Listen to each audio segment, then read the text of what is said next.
Yo creo que deberíamos aprender de Argentina, no por cómo jugó la final. Yo creo que deberíamos aprender de Argentina de lo que hizo su proceso desde 2014, con Pachorra Sabela, que en paz descanse, al frente. Ustedes fíjense los puntos de coincidencia que hay en la selección argentina en 2014, 2022 y 2026. Y también en la selección española 2026. La gran diferencia, además de, por supuesto, el talento de sus jugadores, el proceso desde las bases y un montón de cosas que suman, por supuesto, es el liderazgo. Argentina en 2014 tuvo en Alejandro Sabela un conductor que supo organizar lo que en el Mundial de 2010, por ejemplo, no se había podido, con Maradona al frente. Y Argentina llegó en aquel 2014 a la final del Campeonato del Mundo. Parece que fue hace no sé cuánto, fue hace 12 años atrás. Y ese tipo de conducción, Argentina lo rompió para comprar el humo de San Paoli y el fútbol de San Paoli, y allí Argentina se metió en un liderazgo bastante tóxico que terminó en los resultados que terminó, perdiendo en octavo de final, ojo, contra Francia. Yo creo que si Argentina jugaba octavo de final por otro lado, capaz que seguía hasta semifinales, ¿quién les dice? Pero bueno, fue lo que sucedió en aquel Mundial. Y en 2022, desde el liderazgo de Scaloni, desde agrupar mucho mejor a lo que se le reclamaba a Messi y a todos los que jugaban alrededor, lograron tener un equipo, un grupo convencido de las cosas.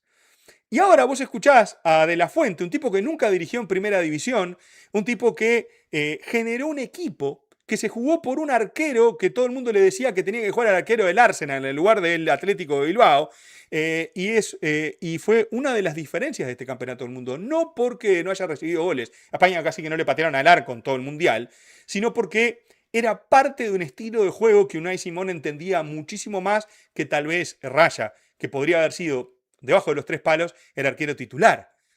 Entonces creo que la final de este mundial representó el choque de dos estilos de juego, de dos formas de llegar a ese partido, donde creo que Argentina fundió bielas contra la selección inglesa, donde me parece que Argentina emocionalmente quedó, no les digo atrapado, pero sí quedó vacío después del partido contra los ingleses, y fue a jugar este juego contra España, creo que sin una idea visible de juego. Yo estoy seguro que Scaloni tuvo una estrategia para jugar esta final. Sin embargo, el otro día lo discutíamos con Rodrigo en el partido de Francia y España. Y yo le decía a Rodrigo, España tuvo la virtud de llevar a la mínima expresión a una selección muy poderosa como la selección francesa y que en ningún momento pudo ser competitiva. Y no pudo ser competitiva básicamente porque la selección francesa no pudo agarrar la pelota y corrió atrás de la pelota todo el santo partido. Y eso me parece que fue la primera clave. España respetó su estilo, España jugó a lo que sabía jugar y Argentina todavía no había encontrado a qué quería jugar. Argentina resolvió sus partidos siempre desde la entrega, el corazón y la jerarquía de sus jugadores, que por supuesto que la tiene, y la calidad individual de sus jugadores, pero a diferencia de lo que sucedió en Qatar 2022, Argentina no lo resolvió como equipo. Yo recuerdo la final de Argentina con Francia en 2022 y no fue partido hasta el minuto 80 cuando Mbappé hace el descuento. Porque hasta ese momento Argentina había sido arrolladora en aquel partido, tácticamente superior. Y por supuesto, este equipo no contaba con el Fideo Di María, este equipo no contó con futbolistas como Romero y Lisandro Martínez al 100% desde lo físico, y salvo la entrega de Tagliafico, que fue conmovedora, por los laterales, Argentina hizo agua durante todo el campeonato. Y cuando me refiero a hacer agua es que dieron ventajas en ese lugar al nivel en el que pretende uno ver a una selección argentina. Entonces, considero que el partido fue un choque de estilos, pero en ningún momento creo que porque haya ganado España, ganó el fútbol. Yo creo que tuvimos la posibilidad de ver un partido donde la selección española dio una lección de cómo se debe respetar el estilo propio. Una lección de cómo se debe jugar al fútbol cuando vos estás convencido de cómo hacerlo. Porque a algunos les puede gustar cómo juega España, a otros les puede parecer aburridísimo, a otros les puede gustar cómo jugaba Francia. Pero los españoles tienen un estilo que lo han mantenido durante mucho tiempo. No eran el tiki-taka de 2010, que aquel equipo no te adormecía con la pelota, te mareaba con la pelota. Este te hipnotiza. El equipo de 2010 te mareaba, te llevaba a no saber dónde estabas parado, te asfixiaba con la pelota. Este te adormece. Y eso es lo que logró España. Cuando vos lográs marcar el ritmo del partido, se juega lo que vos querés y en el lugar de la cancha lo que vos querés, las posibilidades de ganar el partido aumentan. De hecho, Argentina no le pateó al arco en todo el partido. De hecho, Unai Simón no hizo ninguna atajada en todo el partido. El único tiro al arco que se podría contabilizar al arco, entre los tres palos, es el tiro de Messi que pegó en Merino, que le voló la cabeza de un pelotazo, que quizás iba al arco seguramente. Y luego el tiro de Giuliano Simeone se fue por encima del horizontal. Y la jugada donde desborda Giuliano Simeone, mete el centro, mete el pase fuerte al medio del área y que cierra Cubarsí, es justamente un cierre, no es un tiro al arco de Argentina.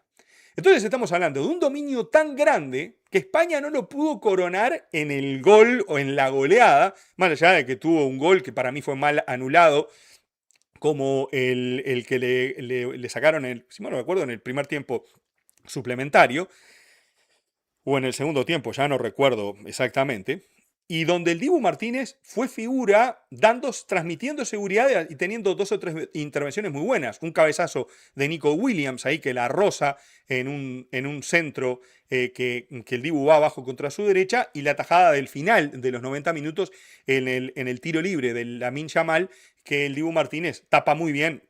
Para mí fue una tajada buena, pero tampoco para decir, la tajada de Muldián ni nada por el estilo.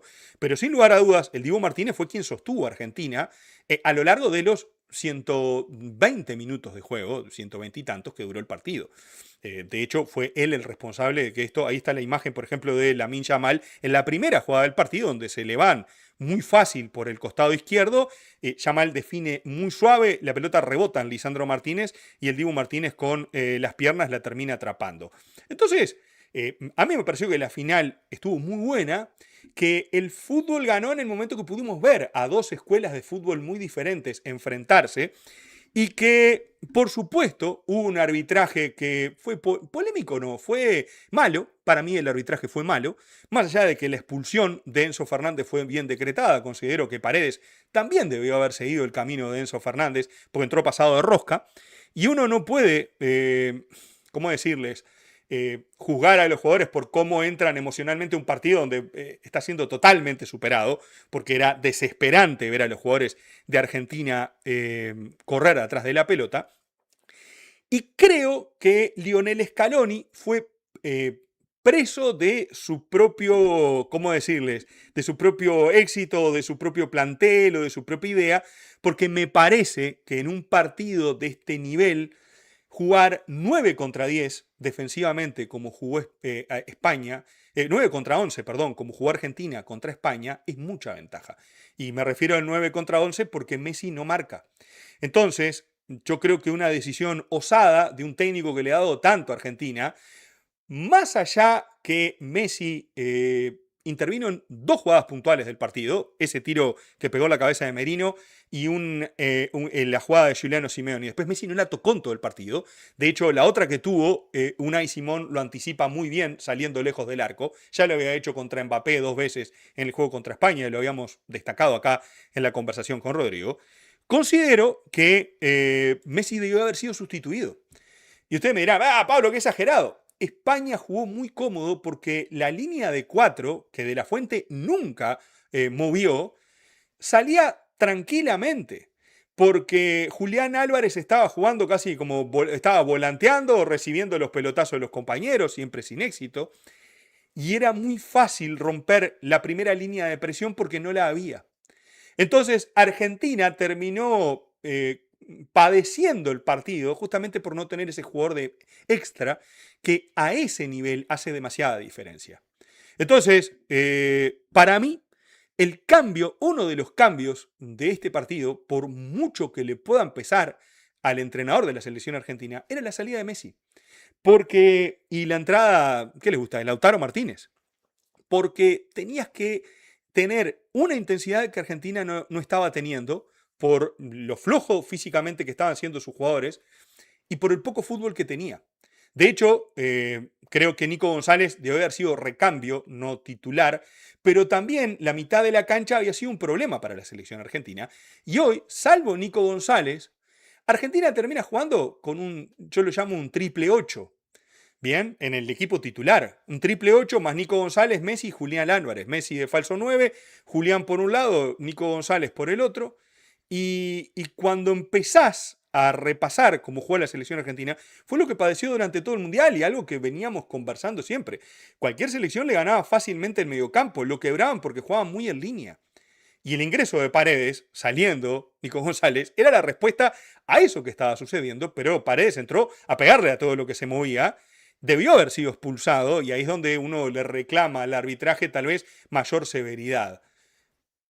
España fue infinitamente superior. España incluso fue superior con el bajo rendimiento de algunos de sus delanteros que no definieron bien. Para mí, Lamine Yamal tuvo un partido de normalito para abajo, más allá de que pudo incidir en algún momento, creo que no lo que se espera de él, uno siempre el rendimiento lo juzga en expectativas versus realidad, pero desde el control de la mitad de la cancha de Rodri, que tuvo muy bien merecido el premio al mejor jugador de este campeonato del mundo, y desde el sacrificio de los laterales, el partido que jugaron Cucurella y Pedro Porro fue brillante, y luego el desgaste de un equipo que jugó para que se luzca el equipo, no para que se luzcan las individualidades, hizo que luego entraran Nicole Williams, entró este otro muchacho que fue el que terminó haciendo el gol, y en definitiva, de Ferran Torres, y en definitiva España,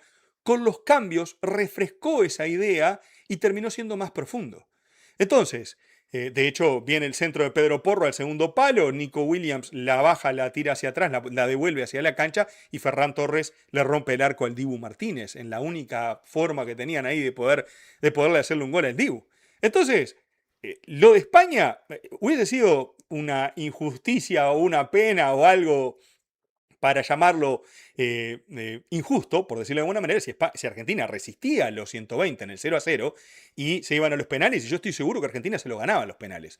Pero España tenía que liquidarlo. Y creo que mucha de la sensación que teníamos nosotros era, si España no lo gana acá, lo va a perder, y lo va a perder, y estuvo a punto, porque España no profundizaba. Me pareció el partido, creo que el partido, para verlo, me hubiese gustado verlo en el estadio, me gustaría ver a la selección española en el estadio, ver los movimientos que hacen, porque España no solamente juega bien con la pelota, sino que juega muy bien sin la pelota. No solamente a nivel ofensivo, con la rotación de sus jugadores, siempre tenés a uno libre mostrándose. E imagínate jugando con uno, o como les dije, sin faltarle el respeto a Messi, por supuesto, con dos de más.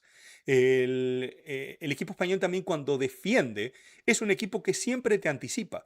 Si ustedes se fijan durante el partido, las recuperaciones de la selección española era cortando línea de pase.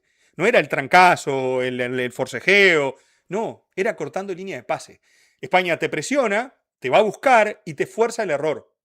Y eso llevó a reducir a Argentina a la mínima expresión, a que pareciera un equipito, con todo respeto al gran equipo argentino. Entonces, esta final fue la demostración que convencido de lo que querés jugar, podés llegar a donde quieras. Siempre va a depender que puedas someter con eso que estás convencido a tu rival. Y Argentina había llegado a este partido con muchas dudas en todos. Siempre estábamos diciendo, bueno, el siguiente se cae, el siguiente le gana, el siguiente le gana. Y siempre Argentina sacaba fuerzas de flaqueza, insisto, más allá de hablar de los jueces y cosas por el estilo, pero Argentina siempre daba ese extra que lo terminaba sacando de los pelos de una situación más que complicada. Y Argentina termina, en definitiva, llegando a la final, producto de la jerarquía de sus individuales, pero nunca por la propuesta de Argentina como equipo. Si yo les pregunto a ustedes, ¿a qué juega Argentina? Y a meter, a darle para adelante. Entonces, a dejar todo dentro de la cancha. Y dársela a Messi y que resuelva.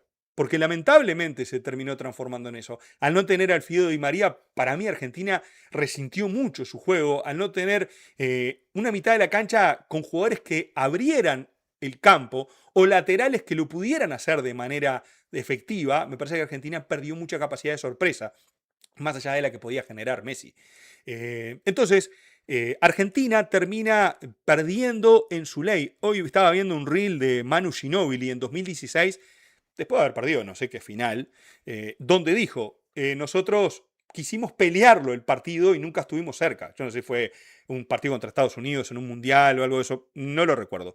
Pero Manu Ginóbili siempre lo ha dicho, y para mí es una de las mentes más brillantes del deporte latinoamericano, y esa frase se la robo a Rodrigo, que es gran admirador de Manu Ginóbili, y yo me subo, sin lugar a dudas, a la admiración de un jugador, para mí uno de los principales deportistas de la historia del fútbol latinoamericano.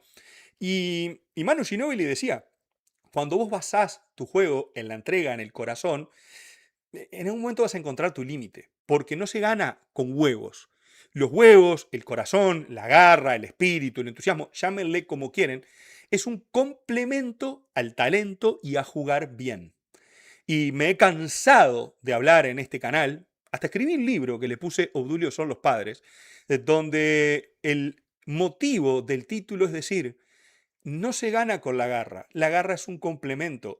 Hay que jugar al fútbol, hay que tener una estrategia, hay que ser mejor que el otro desde el juego y luego sí, ponerle actitud, ir al frente y llevarte puesto al rival también en ese sentido. Pero no tiene que ser tu único argumento.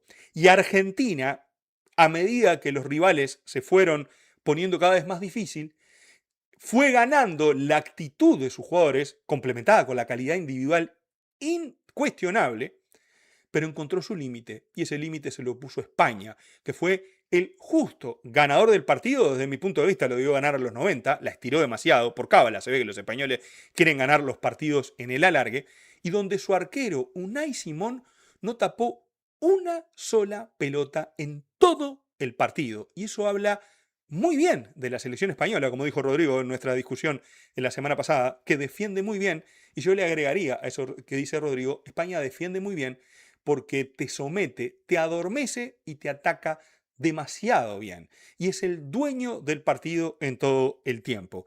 Ahora, España ha sido el justo campeón, de hecho, en el camino rumbo a la final venció 3-0 a Austria, le ganó 1-0 a Portugal en la hora, sufriendo un poquito, una pelota en el palo, tampoco fue que se la llevó de gratis. Le ganó 2-1 a Bélgica, aprovechándose de un error del arquero de Bélgica, pero le ganó 2-1 al fin, también en los últimos minutos.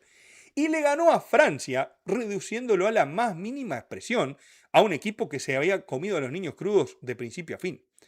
Y ayer, la verdad, redujo a la mínima expresión en la selección argentina, que cierra un ciclo exitosísimo que inició allá por 2014, donde Lionel Messi se transformó probablemente en el jugador más importante de Argentina en la historia del campeonato del mundo, llegando a 3 finales y liderando a su equipo, algo que no es fácil de lograr, lo dijo Scaloni después del partido.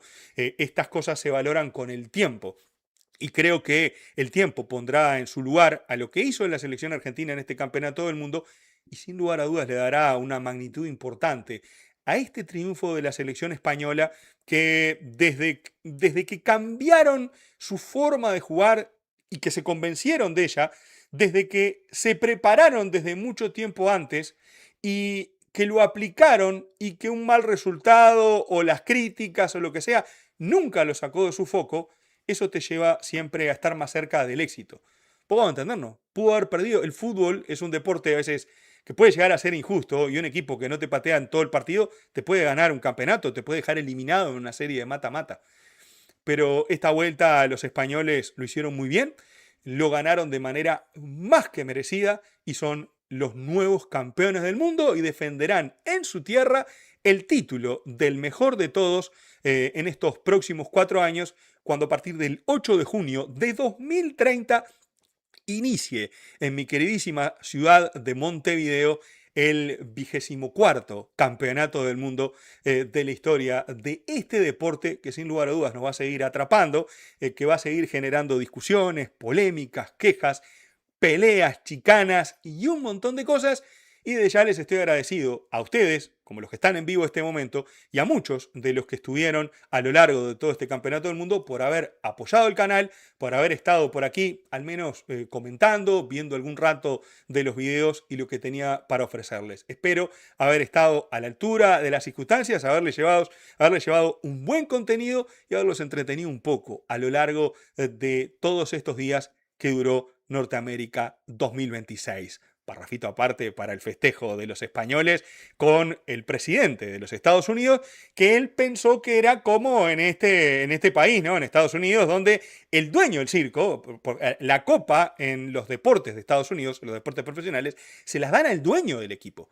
Y yo creo que Donald Trump pensaba que él iba a levantar la copa y no Rodri, por ejemplo, cosa que por supuesto no sucedió, porque por supuesto sucedió que Rodri levantara la copa y que en un momento muy amablemente Rodri le decía, abuelo, córrase que acá los muchachos queremos festejar. Cubarsí fue el mejor futbolista joven de este campeonato del mundo, un muchacho que, me acuerdo, hice un video en un clásico que le ganaron al Real Madrid, que con 17 años estaba jugando con la pasta de un central de 27, un jugador con un precioso presente y enorme futuro, no tiene techo Cubarsí todavía, gran zaguero y merecidísimo premio. De Unai Simón fue el guante de oro de este mundial, yo creo que más por el mérito de haber batido el récord de imbatibilidad de Walter Senga en un campeonato del mundo y quedar con un solo gol en un mundial donde se jugaban 8 partidos y ante las selecciones también que jugó. Creo que le deberían haber dado el premio a la defensa de oro más que al guante de oro, y ese debería ser un premio colectivo. Y por supuesto Rodri, que se ganó el premio al mejor de todos porque fue el cerebro de este equipo, el tipo que pantaloncito por arriba de la camiseta, no es Rodri, es Rodrigo Hernández, y realmente fue un patrón en ese sector del campo donde España tiene a los mejores que juegan a este deporte y en especial cuando lo hacen juntos. Saludo al campeón y bueno, muchísimas gracias por haberme acompañado a lo largo de toda esta competencia.